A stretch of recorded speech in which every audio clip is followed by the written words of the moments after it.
Como se chama? Marcos Roberto Santos.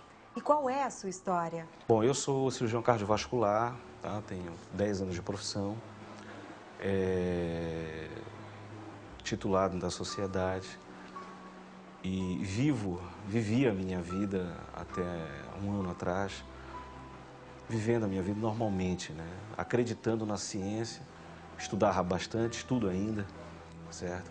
Só que eu sempre acreditei na medicina, acreditei nas ciências. Aconteceu um ano atrás, mais ou menos, a minha esposa, que é da igreja, eu não era da igreja, eu era de outra religião, né, vamos dizer assim. E a minha esposa já começava a me levar para a igreja, muito contrariado, né? E eu começava a buscar esse Deus, né, dentro da igreja. E um dia, numa cirurgia, né, uma cirurgia cardiovascular, eu vou tentar explicar ao ponto de as pessoas entenderem o que é uma cirurgia cardiovascular. Cirurgia cardiovascular é quando se opera o coração, né? A gente vai operar o coração. Em determinada patologia, a gente tem que ter acesso ao coração e faz a cirurgia. Só que para operar o coração, a gente tem que parar o coração, certo? E quando para o coração, né, a gente desvia o sangue do coração para um aparelho que a gente chama de circulação extracorpórea, ou pela sigla SEC, né? E durante esse procedimento, o coração fica parado, a gente opera o coração. Aí depois que termina a cirurgia, a gente devolve o sangue para o coração, certo? O sangue para o paciente, certo? E o coração volta a bater e pronto. Aí o coração da pessoa assume a circulação e ela está pronta para trabalhar sozinha. E a gente fecha o paciente, UTI, recuperação alta para casa. É assim que funciona, né? Isso em quase 100% das cirurgias cardíacas são assim. Mas houve uma que foi diferente? Sim, houve uma que foi diferente, né? Nesse momento, eu já estava começando a frequentar a igreja, né? Se ouvia falar bastante de Jesus, a operação de milagres, certo? Isso já começava a haver uma espécie de contraponto com o meu ceticismo, a minha crença científica, né? Numa das cirurgias, numa senhora que operou de uma válvula, foi uma troca de válvula e uma revascularização de miocárdio, que é a conhecida ponte de Safena, né? E todos os colegas médicos sabem que essa é uma das cirurgias mais graves da cirurgia cardíaca, que são 2 cirurgias em uma, normalmente é uma cirurgia prolongada, enfim. Essa cirurgia, nós sabíamos da gravidade dela, né? Sabíamos que ia ser mais difícil, era uma senhora que nós íamos operar. E começamos a fazer a cirurgia. Num determinado momento, depois da cirurgia ter terminado, assim, de ter feito as pontes e trocado a válvula, nós quisemos sair dessa tal circulação extracorpórea, ou seja, devolver o sangue para o paciente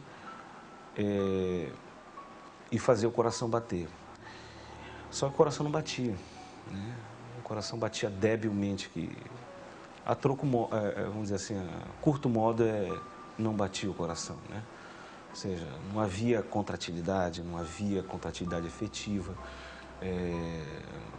A paciente jamais, o coração da paciente não ia assumir aquela circulação em momento algum. E as horas foram se passando, né? 1, 2, 3 horas, a equipe já estava cansada, certo? E nós já estávamos pensando no pior. Inclusive, já havia sido ventilado no meio que nós teríamos que desistir e abandonar aquela paciente, porque a cirurgia era complicada e a recuperação dela não iria acontecer. E nós íamos desistir. Nesse momento, eu pensei na vida daquela paciente, eu pensei na família dela, que nós havíamos conversado antes da cirurgia,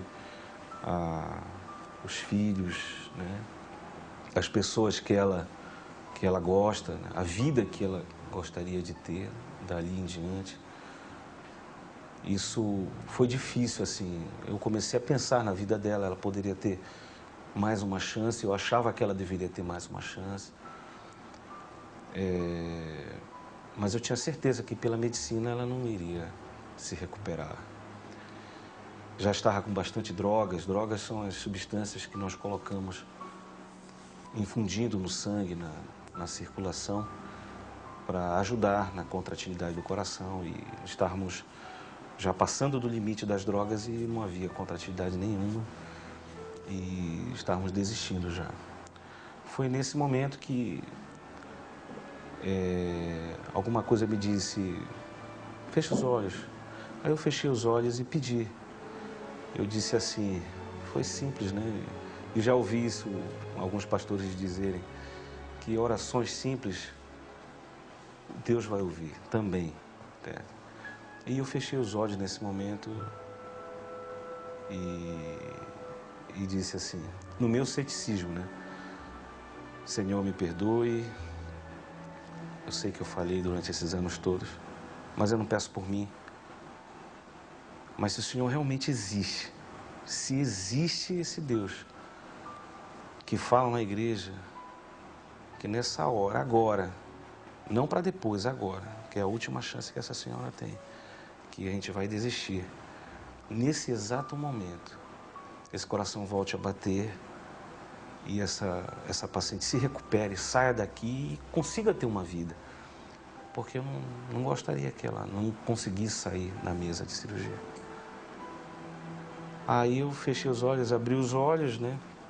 Quando deu 5 segundos, 5 a 10 segundos, eu olhei pro coração, o coração começou a bater. Assim, começou a bater. Pum, pum, pum, pum, pum. E eu nunca vi um batimento, até hoje, tão efetivo, tão bonito, recuperador. Na mesma hora nós tivemos que tirar todas as drogas, certo? Desliga tudo, porque se o coração não precisa a gente infundir as drogas, vai fazer mal para o coração. Então nós tivemos que tirar as drogas na mesma hora.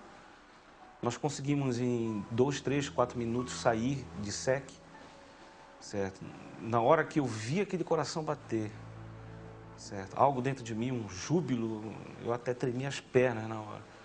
Porque isso poderia, se fosse coincidência, poderia ter acontecido, mas não aconteceu. E num momento do desafio, no momento da conversa com Deus, certo? No momento que eu pedi a presença dele, ele apareceu. E a paciente saiu bem, muito bem. O coração ficou bem, ficou ótimo, excelente, certo? Ou seja, a presença de Deus, foi nesse momento que eu me converti, no momento da presença de Deus, junto com a ciência, porque a ciência tinha acabado ali. A partir dali, se acontecesse alguma coisa, era um milagre. Hoje o senhor acredita em milagres? Com certeza. Hoje eu acredito em milagres. Eu falo esse testemunho, não falo... Eu falo para todos, mas em específico para os colegas médicos. Certo? Acreditem. Acreditem, Jesus existe e Ele está vivo. Está em todo lugar. Hoje eu estou na igreja. Certo? Hoje eu estou forte na igreja. Certo? Já faz tempo, inclusive, né? Desde então eu decidi mudar o rumo da minha vida. Tudo que eu fazia de ruim, que desagradava a Deus, eu deixei de fazer. Participava das correntes, do sacrifício, né? Também. Nada agora, eu comecei a confiar em tudo e acreditar em tudo. Não havia mais descrença, mais dúvidas. Então hoje é um médico, um profissional, um pai de família, um homem feliz. Um homem feliz, com certeza, com certeza.